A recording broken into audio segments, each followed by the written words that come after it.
Hello दोस्तों, interventional cardiology के field में कुछ इंपॉर्टेंट और गेम चेंजिंग टेक्नोलॉजीज पर हम बात करेंगे जिन्होंने इंटरवेंशनल कार्डियोलॉजी का रुख काफ़ी हद तक चेंज कर दिया, काफ़ी नई चीज़ें लेके आए हैं। इस मामले में क्या क्या नई टेक्नोलॉजीज आई हैं और उन्होंने कैसे मार्केट को चेंज किया है, ये सारे एस्पेक्ट्स पर आज बात करेंगे। आज का टॉपिक बहुत ही इंपॉर्टेंट है हर उस व्यक्ति के लिए जो हार्ट से रिलेटेड बीमारी से पीड़ित है और इंटरवेंशनल कार्डियोलॉजी के बारे में जानना चाहता है। टॉपिक पर जाने से पहले जो लोग हमारे चैनल पर नए हैं उन्हें रिक्वेस्ट करूंगा कि चैनल को सब्सक्राइब करें, वीडियोस को लाइक करें, शेयर करें, फॉलो करें, कमेंट करें, पूरा देखें। टॉपिक इंपॉर्टेंट है, इसे एंड तक देखिएगा। चलिए शुरू करते हैं।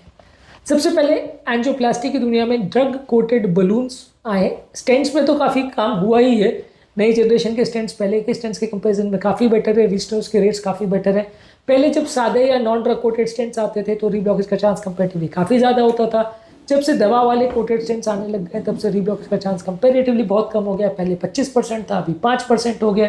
काफ़ी अच्छे रिजल्ट्स देने लगे हैं। तो ये तो डेफिनेटली एक बहुत बड़ा पैराडाइम शिफ्ट था जो पिछले 20 सालों से देखा जा रहा है कि जब सादे स्टेंट से दवा वाले स्टेंट्स की तरफ लोगों ने शिफ्ट किया और ज़्यादा अच्छे रिजल्ट डिलीवर करने लगे। इसके अलावा ड्रग कोटेड बलून्स भी एक अच्छा कॉन्सेप्ट है, जहाँ पे कुछ ऐसे बलून्स आते हैं जो स्टेंट के बदले सिर्फ बलून के ऊपर ही डायरेक्ट जो एंटी कैंसर केमिकल स्टेंट्स में यूज होता है वही केमिकल कोटेड होता है। और ये बलून्स को हम स्टेंट के बदले वहाँ पे फुलाते हैं तो केमिकल वहाँ पे बैठ जाता है, जिसकी वजह से रीब्लॉकेज का चांस कम हो जाता है और ये नलियों के बलून के बाद रीब्लॉकेज के चांस को कम करता है। जहाँ पे स्टेंट फीजिबल नहीं है वहाँ ड्रग कोटेड बलून का यूज़ किया जा सकता है। स्टेंट में जो मेटल की जाली लगती है वो यहाँ पे अवॉइड हो सकती है और बिना जाली लगाए भी हम ठीक ठाक रिजल्ट डिलीवर कर सकते हैं। तो उस मामले में ड्रग कोटेड बलून को एक अच्छी टेक्नोलॉजी माना जाएगा, जिसने एंजियोप्लास्टी की टेक्नोलॉजी में काफ़ी इनोवेशंस किए हैं और इस फील्ड को काफ़ी आगे ले गए।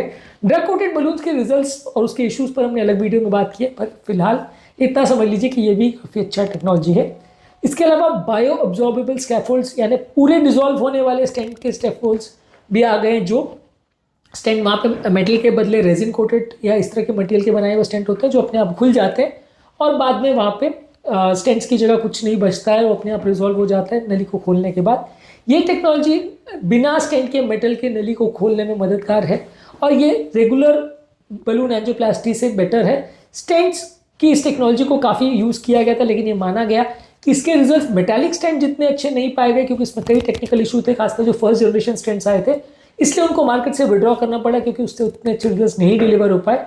बाद में अभी उस पर वापस से रिसर्च चालू है और नए और अब्जॉर्बेबल स्टेंट्स लाने के लिए मार्केट में प्रयास चालू है। ओवरऑल ये भी एक अच्छा टेक्नोलॉजी है जहाँ पे ऐसे स्टेंट्स लाए जाने का प्रयास चालू है जो पूरी तरह से घुल जाए और वहाँ पे मेटल की लेयर ना बचे, ताकि अगर आपको दोबारा कुछ वहाँ पे करना पड़े तो प्रॉब्लम ना आए और नली अपनी लगभग नेटिव या जैसी हालत में होना चाहिए वैसी हालत में पहुँच जाए बिना स्टेंट लगाए, या ऐसा स्टेंट लगाए जो घुल जाए और नली अपने आप वैसी हालत में पहुँच जाए। तो ये अच्छा कॉन्सेप्ट है। इसके अलावा एंजियोप्लास्टी को फैसिलिटेट करने के लिए इंट्रावैस्कुलर अल्ट्रासाउंड और ऑप्टिकल कोहेरेंस टोमोग्राफी ये सारी चीज़ें यूज़ होती है।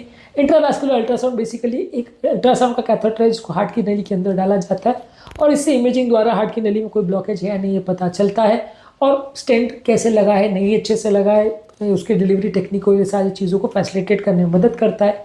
इसके अलावा एक और टेक्निक है ऑप्टिकल कोहेरेंस टोमोग्राफी, जहाँ पे एक स्पेशली डिज़ाइन कैथेटर जो कि इंट्राकार्डियक इमेजिंग करता है और ये लाइट वेव्स के द्वारा इमेज हार्ट के अंदर की नलियों के लेके आता है और ये इंट्रावैस्कुलर अल्ट्रासाउंड से भी ज़्यादा अच्छी को इमेज क्वालिटी लेके आता है, जिसके माध्यम से हम जज कर सकते हैं कि अंदर की प्रॉब्लम किस तरह की है, स्टेंट को कैसे डिज़ाइन करना है, कैसे प्लान करना है और स्टेंट अगर किया है तो प्रॉपर्ली लगा है या नहीं लगा है। ये सारी चीज़ों को जानने और समझने में मदद करता है, प्रोसीजर को ज़्यादा कन्वीनियंट और ज़्यादा एक्यूरेट बनाता है।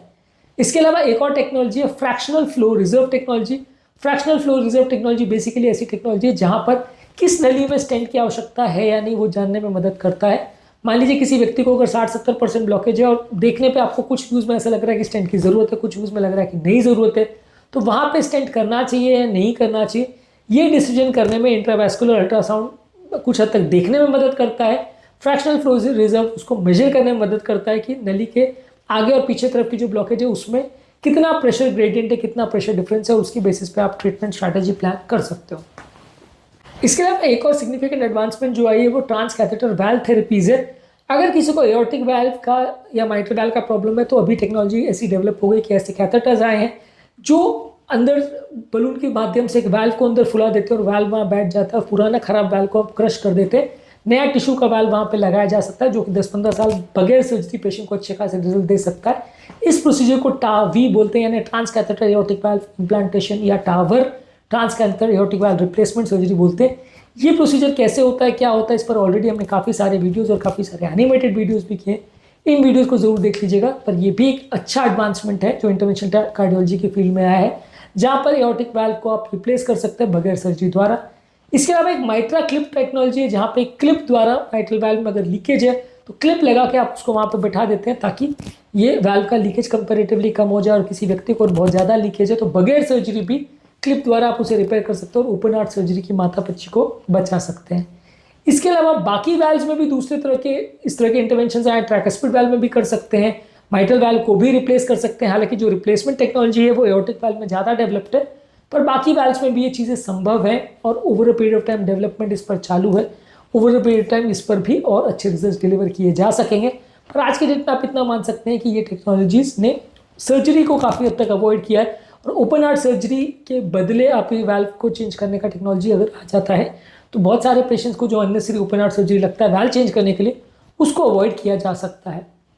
इसके अलावा left atrial appendage closure device, यानी कि वॉचमैन डिवाइस, जो कि बेसिकली लेफ्ट एट्रियल अपेंडेज, जो कि हार्ट के लेफ्ट एट्रियम में एक पाउच जैसा होता है, लेफ्ट एट्रियल अपेंडेज को बोलते हैं।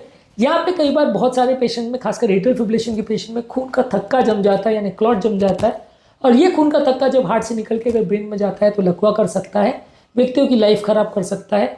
कई बार जब पेशेंट को खून पतला करने की दवा नहीं दी जा सकती है या कोई दवा से ब्लीडिंग का इश्यूज हो रहा है, तो वहाँ पे आप ये लेफ्ट एट्रियल अपेंडेज को बगैर सर्जरी एक डिवाइस बिठा करके आप बंद कर देते हो, जिसके माध्यम से फिर बाद में पेशेंट को दोबारा सर्जरी की ज़रूरत नहीं पड़ती और दोबारा खून पतला करने की दवा भी ज़रूरत नहीं पड़ती है और पेशेंट का लकवे का रिस्क भी सिग्निफिकेंटली कम हो जाता है। खून पतला करने की दवा की रिक्वायरमेंट को कम करने के लिए और लकवे का रिस्क कम करने के लिए इसको यूज़ किया जाता है उन केसेस में जहाँ पर पेशेंट को दवा नहीं दी जा सकती और ये लेफ्ट एट्रियल अपेंडेज में एट्रियल फिब्रिलेशन या इस तरह की बीमारी की वजह से क्लॉट बनने का रिस्क ज़्यादा है।